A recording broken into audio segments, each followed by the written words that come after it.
నిన్న ట్రంప్ను చంపడానికి ప్రయత్నం జరిగిందట. మరి ఇది ఏందో నిజంగానే జరిగినాయా, వాళ్ళే కాల్చుకురా, మరి ఏందో తెలియదు. కానీ మొత్తానికైతే ట్రంప్ మీద అటాక్ జరిగింది. సో మొత్తానికి అతను ఎవరైతే ఆ కాల్పులు జరిపిన వ్యక్తిని ఈ రకంగా బంధించారు. ఈ ఫోటోలు మనం చూడొచ్చు. White house correspondents association dinner కార్యక్రమం జరుగుతున్నప్పుడు ఒక దుండగుడు ఎంటర్ అయ్యి కాల్పులు జరిపిండు. దుండగుడి కాల్పుల అనంతరం అమెరికా అధ్యక్షుడు డొనాల్డ్ ట్రంప్ ఆయన సతీమణి మెలనియాకు రక్షణగా ఉంటూ బయటకు తీసుకెళ్తున్న భద్రతా సిబ్బంది. సో కాల్పులు జరిపిన వ్యక్తి పేరు కోల్ థొమాస్ అలెన్ అట. ట్రంప్ విందులో పేలిన తుపాకీ. శ్వేత సౌధ విలేకరుల డిన్నర్ జరుగుతున్న హోటల్లోకి దూసుకొచ్చిన దుండగుడు భద్రతా సిబ్బందిపైకి కాల్పులు. వెంటనే అప్రమత్తమైన సీక్రెట్ ఏజెంట్లు విందు జరుగుతున్న బాల్ రూమ్లోకి వెళ్లకుండా అడ్డుకోవడంతో తప్పిన ముప్పు. సురక్షితంగా బయటపడ్డ అధ్యక్ష ఉపాధ్యక్షులు. ఘటనా స్థలంలోనే అదుపులోకి నిందితుడు. 2 సంవత్సరాల్లో ఇలాంటిది 3వసారి. దాడి యత్నాన్ని ఖండించిన మోదీ ప్రపంచ దేశాల నేతలు. మరి ఖండించాలి కదా, మరి దేశ అధ్యక్షుని మీద దాడి జరిగిందంటే. అమెరికా అధ్యక్షుడు డొనాల్డ్ ట్రంప్ పైన మరోసారి హత్యాయత్నం జరిగింది. భద్రతా సిబ్బంది అప్రమత్తంగా వ్యవహరించడంతో త్రుటిలో ఆయన సతీమణి ఉపాధ్యక్షుడు జేడి వాన్స్ దంపతులు ప్రాణాపాయం నుంచి తప్పించుకున్నారు.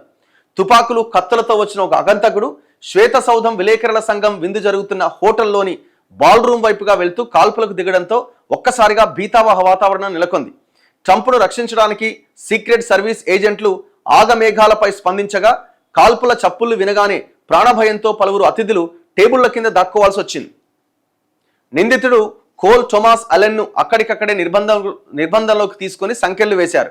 అతని ఏజ్ జస్ట్ 31 years అట. మరి ఏమైంది, ఎందుకు కాల్పులు జరిపింది? ఇదంతా కామనే కదా. ఇక ఈ గన్ కల్చర్ ఉన్న దేశాల్లో ఇది ఒక ఇదిగా మారిపోయింది. ఇక దుండగుడి కాల్పుల అనంతరం టేబుల్ల కింద దాక్కున్న ప్రతినిధులు మరి ఏం చేస్తారు? మరి ఇగో అవతల షేరి మీద కింద పడుకుందా, భయంతో పరుగులు తీశారు. వాషింగ్టన్లోని హిల్టన్ హోటల్లో white house correspondents association dinner కార్యక్రమంలో కోలాహలం. సిచ్యువేషన్ ఎట్లుంది అక్కడ? సంత జర్నలిస్టులు అనమాట వీళ్ళు. విలేకరుల సమావేశం మీద జరుగుతున్నది.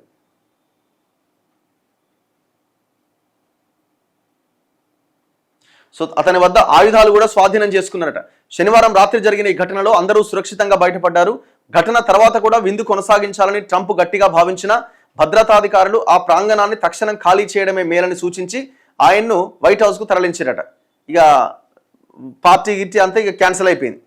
అసలు ఏం జరిగిందంటే, వైట్ హౌస్ కరస్పాండెంట్స్ అసోసియేషన్ ఏడాదికి ఒకసారి ఈ విందు సమావేశాన్ని ఏర్పాటు చేస్తుందట. శ్వేత సౌధానికి సంబంధించిన వార్తలు రాసే పాత్రికేయులు తమ వృత్తి గౌరవార్థం ఇచ్చే ఈ విందుకు అధ్యక్షుడు హాజరై మాట్లాడడం పరిపాటి.